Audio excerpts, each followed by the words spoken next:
What's going on, guys? We are back with episode 8 of the 0 to 3K series, where I will be documenting my journey trying to pug completely solo on a brand new class and spec as a healer that I've never played before. To check out any episodes that you may have missed during this series, there is a playlist you can click in the top right hand corner of your screen right now. If you guys haven't already, then be sure to subscribe and ring the bell.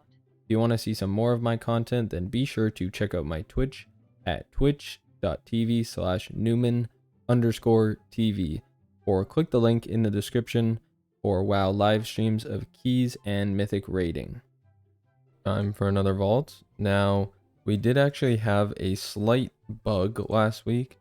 It said that we would only have one vault slot from our Mythic Plus and one from LFR. So hopefully that was just a bug, because I'm pretty sure I did enough dungeons to get 2 slots in the Mythic Plus row. So let's hope that that's the case and that it was just a bug. Okay, good. It was just a bug. That's actually really good. And we did get a belt. Now, these stats are okay. They are actually the same stats that are on my current belt, but this is myth track. This is big. Gonna be a lot of item level. Yeah, so no real need to overcomplicate this. We only need 1 socket left, and this would give us 2. So we might as well take this, since the only thing that we could actually socket is our belt. So I'm definitely gonna take the myth track here. And we got a +10 Halls of Infusion. Our upgrades this week are gonna be pretty similar to last week. I can upgrade my myth track pants and my gloves, since they both have the most favorable stats. After that, I was also able to upgrade my rings for free. The first key I joined was a +10 Azure Vault. We did have a few problems during this key in terms of wipes from some very avoidable situations. In this, which was our second pull, we had, I believe, our hunter, who I'm assuming tab targeted here, because they attacked the whelp, which summoned the rest of the ads, and all of this being on Fort Week, it was a wipe, and our tank actually rezzed, died again, so we ended up having 2 wipes instead of what could have just been 1. Later on, when we were in the boss room for Azure Blade, our tank was kiting a mob towards the next pack, which then ended up pulling the boss, because the mobs will always follow you in a straight line. He then said a question mark when we all died, so our paladin just mentioned to him that that isn't how pathing works at all in WoW. Basically, I'm assuming he thought that the mob would dodge the boss, or maybe that the boss wasn't active yet. I'm not too sure, but overall, another wipe. Once we all got back and actually started the fight normally, our tank did end up dying during the intermission phase after he got hit by one of the orbs that the boss sends out. Somehow our paladin was able to kite the boss, and I tried to keep him alive, and we lived long enough for us to get a battle res out. Thankfully, our damage was pretty high in this run, so we were able to make up for these deaths by making good progress, and also the timer in this key is very forgiving. This momentum propelled us to the end of the dungeon, where we got 26 score and a pair of shoulders that I actually already have. This was our first 10 for Azure Vault, so we managed to unlock another portal. Our next key was a +10 Algathar Academy. This key, aside from a few missed stops that caused us some of our deaths, was overall not too bad. Most of our boss fights did have a death, but with 3 classes that could battle res, we almost always had one available to prevent a full wipe. One of the missed stops that I noticed pretty consistent is the Mystic Blast from the Spellbound Scepter. I find this is pretty common in pugs, so that is definitely something that you do want to watch out for in your own runs, because it does a big group-wide damage, and it can just be stopped by any knockback, stun, or disorient. Right here, I missed this stop, and due to some really unfortunate timing from the mobs that charge at you, I actually ended up dying, since the smaller mobs and the bigger mobs charged me at the same time. In the end, we did well enough, and we did get 47 score, while obtaining yet another portal. The key turned into a plus 12 ruby, which I felt like with the same group we could probably time. Everybody but our warlock stayed, and we got a shadow priest instead. This key ended quite quickly when our death knight said he fat fingered his legendary, which basically got him one shot, and we weren't able to regain control of the pull and ended up re-wiping multiple times. And then we respawned, tried again, and wiped again. And that's kind of where we all decided that this key was probably over. It was at least worth the try, so nothing too much to worry about. Our next key, however, was a plus 12 hauls. And if you didn't know, for us to reach 3k, we will likely have to complete mostly 12s on both weeks, although a few dungeons can be significantly harder than others, which is where you can try to make up for the higher keys on some easier dungeons like Algathar Academy. This group had a Vengeance Demon Hunter, which meant that if they played well, they could likely handle most of the stops that we seem to be lacking in our previous keys this week, and they did play very well. Our Shadow Priest had a majority of the deaths in this key, although they did mention having a few ping problems. I think most of the problems seem to stem from being a little bit too far out of range, and also just not using their defensives too well, and it seemed to be a few deaths where they did have a few defensives that they could have used. While we did have a close call on Kajin with a few deaths, we were able to use a few battle reses and finish it off. With about 7 minutes to go, as long as we played well, we should have this in the bag.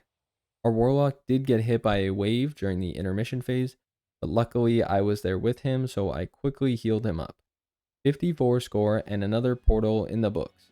This key was even good enough for us to achieve Keystone Hero. We now have only 500 more score that stands between us and 3k greater.io score. No time to celebrate though, as our next key was a plus 10 Neltharis. This key was going pretty well until about halfway into the run. Up until this point, the majority of the deaths were from either not dodging swirlies and getting one shot, threat issues, and any other projectiles. Our tank did a massive pull here, and our hunter and priest got one shot by mob frontals and casts that we weren't interrupting. I was also killed, so I had to run back, and our tank pulled before I could even get everyone to full HP on the next pull. I know that we were trying to make it before the timer, and I'm all for trying to go fast, but this did kind of end up ensuring our demise. I wasn't able to get into proper positioning, so I couldn't set my focus target for kicks or even get any stops done since I just wasn't in the right position, since I was trying to heal up the people that were low before we even started the pull. We did end up depleting this key, but everyone stayed around to finish it luckily. No score, but at least it will add to our vault. Anyways, our next key was a plus 11 Braconide Hollow. This key we had great CC and solid damage as well. The biggest issue that we ran into was a very unfortunate time to have a ninja pull, which ended up leading to a wipe. As some of you may know, if you die after the first boss but before Treemouth, then you still spawn at the beginning of the dungeon, which is probably one of the worst and longest runbacks this season. We did have an alchemist in our group. We had access to the group-wide decurse, but only our shaman used his, so we actually had another wipe when we pulled the totem mob. With this being the case, by the end we got to the last room before the final boss. We ended up rushing while also being under count, so we did end up depleting the key. This meant that we only got 10 score and a hero track necklace, but the stats are pretty good, so I think after I sim this, I will probably equip it. I wanted to try to get a Noku done since we haven't been able to get one done on Fortified Week so far. I got into a plus 10, and this would have been a great way to end off the week. First pull had 2 deaths, but that is a success in my book, since even with Lust, it can be a very dangerous pull, especially since there's mobs that can charge around at ranged players and do a lot of damage, especially if you get 2 stacks, and there's also a bunch of swirlies that can be kind of hard to dodge sometimes. As we start the second pull, our warlock says, "Why dude, you can't even handle those pulls," and leaves. I'm pretty sure he was the group leader before giving the tank lead, so I think it was his key and he was gone just like that. I have no idea how that second pull could have even been smaller since all of the mobs are a part of a pack, so if you pull one they all come together. Maybe he was talking about the first pull, but overall I feel like on Fortified Week with Lust, it's a pretty standard pull. It is pretty difficult, but if he didn't want us to do that pull, he probably could have just let us know and we would have just done one at a time, and I think that would have been no problem for most people.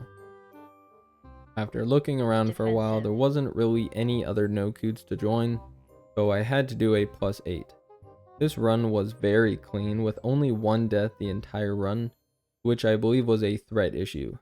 Now sadly we are going to get significantly less score than the +10, but like I said, this group was quite solid, and I've also noticed that Protection Warrior can really shine in this key since there is tons of stuff to reflect with your spell reflect.